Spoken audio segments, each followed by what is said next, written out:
નમસ્કાર, હું અશોક કુમાર. આજના વિડીયોમાં વાત કરીશું લગ્નમાં લેવાતા દહેજ વિશે. દહેજ પ્રથાના નામે આપણે ભયંકર સામાજિક દૂષણને વેગ આપી રહ્યા છે.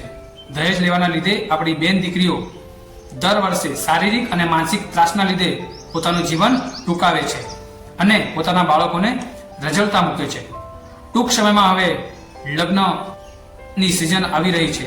એમાં દહેજની સાથે સાથે સોનાનો અને ચાંદીનો પણ ભાવ થવાનો છે. પણ એ ભાવ કરતા પહેલા ક્ષણભરનો વિચાર જરૂર કરજો. એક મા તરીકે, એક બાપ તરીકે અને એક ભાઈ તરીકે. પોતાની માએ દીકરીને 9 મહિના પેટમાં રાખી એને જન્મ આપ્યો, એને લાડ લડાવીને મોટી કરી. થોડું પણ વાગે તો માની આંખોમાં આંસુ આવી જાય. એટલું માનું કોમળ દિલ લગ્ન વખતે કેમ કઠિન બને છે. જ્યારે દીકરીના લગ્નની ઉંમર થાય છે ત્યારે આપણે એની સામે દેખવાનો નજરિયો બદલી દઈએ છીએ અને લગ્નનું કાગળ નક્કી થાય છે ત્યારે એવા એવા ભાવ કરો છો જાણે કે દીકરીને તમે વેચાતા લાવ્યા હો. વેચાતી લાવીને તમે કામ કરાવ્યું, એને ભણાવી, એને ખવડાવ્યું, એને દવા કરાવી. આ બધાનો ભાવ તમે છેલ્લે લગ્ન વખતે કરો છો અને 3 લાખ, 5 લાખ અને 7 લાખ દહેજ નક્કી કરો છો. દીકરીના નામે દહેજ નક્કી કર્યા પછી તમે કયા મોઢે કહો છો કે આ મારી દીકરી છે? જો તમારી દીકરી હોત તો તમે ભાવ નક્કી ના કરતા, પણ તમે તો એનો ભાવ નક્કી કર્યો. તમે એ દીકરીને પોતાની દીકરી માનતા તો દહેજ નક્કી ના કરતા.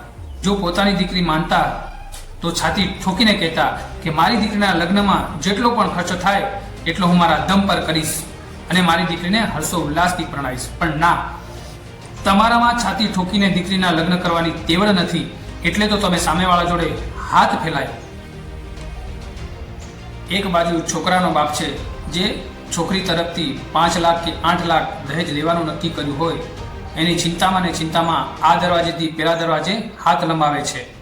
અંતે અનેકો દરવાજાની ઠોકર ખાધા પછી એ દીકરાના બાપને અમુક ટકાના હિસાબથી રૂપિયા મળે છે. એ ચિંતામાં ને ચિંતામાં પોતાના દીકરાને પરણાવવાની તૈયારી કરે છે.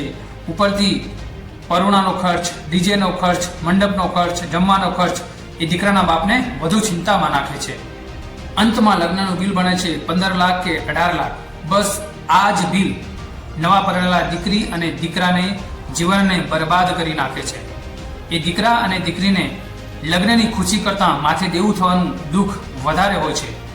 છેલ્લે અંતમાં બાપ હિંમત હારીને એ તમામ લગ્નનો ખર્ચ એ નવા પરણેલા દીકરાના માથા પર નાખે છે.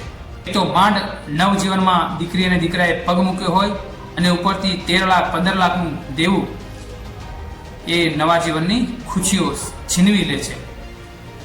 અંતે એ દીકરાને કમાવા માટે પોતાની પત્નીને લઈને મજૂરીએ જવું પડે છે અથવા કંપનીમાં જવું પડે છે. માથા પર 10 કે 12 લાખ રૂપિયાનું દેવું હોય એને શું દિવસ અને શું રાત દિવસ ગધા મહેનત કરીને તેઓ રૂપિયા કમાય છે. એના લીધે પોતાના શરીર પ્રત્યે ધ્યાન આપી શકતા નથી અને એના કારણે અનેક રોગોનો તેઓ શિકાર બને છે. તેમના જે બાળકો જન્મે છે એ પોષણથી વંચિત રહી જાય છે અને નાનપણથી જ એમનામાં બીમારીઓ ઘર કરી જાય છે. 12 માસ કામ કરવાના લીધે એ પોતાના બાળકોને શિક્ષણ પણ આપી શકતા નથી. તમારી દીકરીને દેવું વધી જવાના લીધે વાર તહેવાર લગ્ન પ્રસંગે ઘરે પણ આવવા મળતું નથી. માથે દેવું જ વધી જવાના લીધે ઘરમાં રોજે ઝઘડા થતા હોય, કંકાસ થતા હોય. આમ તમારી દીકરીનું આખું જીવન રડતા રડતા વીતે છે અને દુઃખમય વીતે છે. આપ સૌને વિનંતી છે કે તમારી દીકરી બહેનનું દહેજ નક્કી કરવાના બદલે એને પોતાના દમ પર પરણાવો, છાતી ઠોકીને પરણાવો અને પોતાની દીકરીને એક નવું જીવન આપવાની શરૂઆત કરો. ધન્યવાદ.